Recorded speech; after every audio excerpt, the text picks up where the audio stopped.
لو تناهيتم إلى سر الحياة وصنعتم كائنا حيا نرى.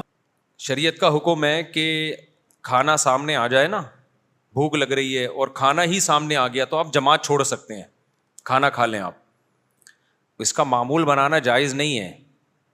لیکن اگر کبھی ایسا ہو گیا کہ بھوک بھی لگ رہی ہے اور کھانا اتفاق سے اسی ٹائم پہ آ گیا سامنے، اب وہ چھوڑ کے جائیں گے، کھانا بھی خراب ہو جاتا ہے، ٹھنڈا ہوتا ہے، بعد میں دوبارہ گرم کرنا پڑتا ہے. بعض دفعہ یہ ہوتا ہے دل بھی نہیں لگتا نماز میں کہ یار ادھر کھانے کی طرف توجہ رہتی ہے. تو نبی صلی اللہ علیہ وسلم کی صحیح حدیث ہے، اذا وضع الطعام اذا وضع العشاء فابدؤوا بالعشاء، کہ جب رات کا کھانا رکھ دیا جائے تو کھانا پہلے کھا لو. نارملی اس کا معمول نہیں بنانا چاہیے، کبھی اتفاق سے ہو گیا تو پھر بھی کوئی لوگوں کو تکلیف ہو رہی ہے، نہیں جی ہماری جماعت، تو یہ اس کا مطلب ہے آپ شریعت سے 2 ہاتھ آگے جا رہے ہو. مجھے یاد ہے ہماری کسی نے دعوت کی، بہت پرانا واقعہ، 20 سال تو ہو گئے ہوں گے اس کو، بلکہ اس سے بھی زیادہ. تو جب دعوت کی نا، میں مدرسے میں نیا فارغ ہوا تھا پڑھ کے، تو ہم سب بیٹھے ہوئے ہیں اور بھی کچھ علماء کو بلایا، کچھ دوستوں کو بلایا.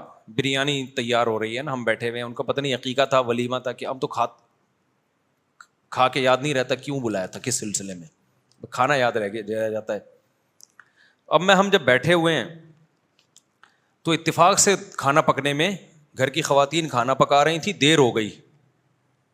اب جب گرم گرم کھانا لا کے، سالن بھی تھا اس میں، بریانی بھی تھی، دسترخوان پہ رکھا ہے، ادھر ایک دم اذان.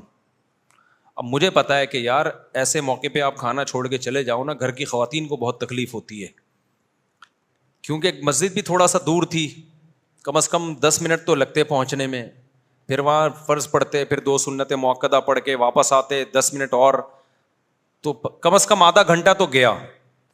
آدھے گھنٹے کے بعد کھانے میں یہ ذائقہ نہیں رہتا، اور جن کو بھوک لگ رہی ہوتی ہے وہ بھی انتظار میں بیٹھے ہوئے، ان کو بھی تکلیف ہوتی ہے، تو گھر کی خواتین کی بھی محنت ضائع ہوتی ہے. اب وہ بیچاریوں سے دیر ہو گئی نا، ان کا جان کی نیت تو نہیں تھی. میں نے مسئلہ بھی سنا ہوا تھا، مجھے پتا تھا کہ شریعت کا حکم ہے کہ جب ایسے اتفاق ہو جائے تو پھر کھانا کھا لو آرام سے، پھر جماعت کو مؤخر، جماعت کی بڑی حیثیت ہے اسلام میں، لیکن جہاں اللہ نے گنجائشیں دی ہیں تو وہ تو پھر اللہ کو سے آگے نہ نکلو نا. اب میں نے وہاں کہہ دیا، میں نے کہا نہیں اب کھانا کھائیں گے آرام سے.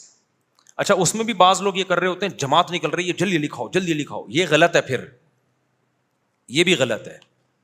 جب کھا رہے ہو تو پھر تسلی سے کھاؤ، قضا نہ ہونے دو، اتنا تسلی نہیں کہ قضا ہو جائے، قضا کرنا تو کسی قیمت پہ جائز نہیں ہے.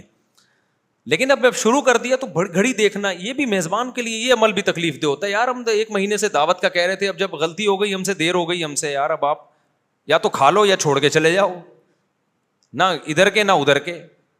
میں نے مسئلہ بتایا لوگوں کو، میں نے کہا بھائی اس بارے میں صحیح حدیث ہے، ہم نے علماء سے سنا ہے، مفتیان کرام سے سنا ہے، جب کھانا آ گیا ہے تو اب میزبان کا بھی اکرام ہے. ہم کوئی عادت تو نہیں ہے نا جماعت چھوڑنے کی، سب ماشاءاللہ جماعت سے نماز پڑھنے والے لوگ تھے. میں نے کہا اب کھا لیں آرام سے. نہیں جی جماعت نہیں ہماری. ایک نے کہا میری تکبیر اولیٰ اتنے عرصے سے نہیں چھوٹی، دوسرے نے یہ کہا، انہوں نے کہا، کیونکہ سارے نیک لوگ تھے نا، تو مسئلہ تو نیک لوگوں کے ساتھ ہی زیادہ، یعنی بعض دفعہ، ہمیشہ نہیں. میں کہہ رہا ہوں یار کھا لو، کہہ رہے نہیں بھائی ہم کیسے چھوڑ سکتے ہیں.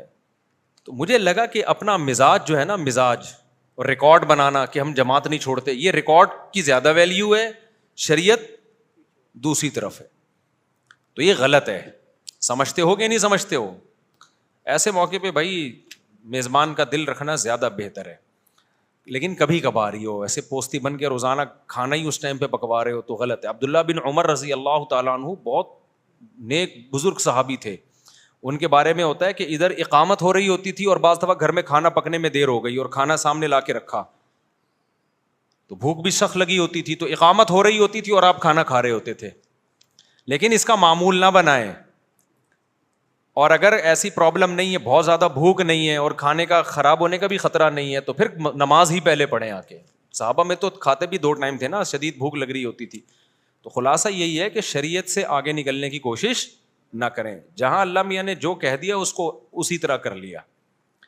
نفلی روزہ توڑنا، بعض دفعہ کوئی آپ کا بہت قریبی دعوت کرتا ہے تو پھر سنت ہے ایسے موقع پہ اس کا دل رکھنے کے لیے، اگر آپ نے روزہ رکھا ہوا ہے نا نفلی، تو آپ توڑ دیں روزہ. وہ آپ کے بہت ہی قریبی ہیں، ماموں ہیں، چاچو ہیں، آپ کی والدہ ہیں، آپ کہیں سے آئے تھے، آپ کی والدہ نے کوئی اسپیشل کھانا بنا لیا اس دن، آپ نے کہہ دیا میرا روزہ ہے. اب والدہ کا دل ٹوٹتا ہے، باپ کا، ماموں کا، چاچو کا، یہ جو مقدس رشتے ہیں، یا کوئی بہت ہی قریبی دوست ہے آپ کا، تو ایسے موقع پہ شریعت نے کہا بھائی نفلی روزہ ہے تو اس کو توڑا جا سکتا ہے. لیکن احناف کے نزدیک بعد میں قضا کی جائے گی.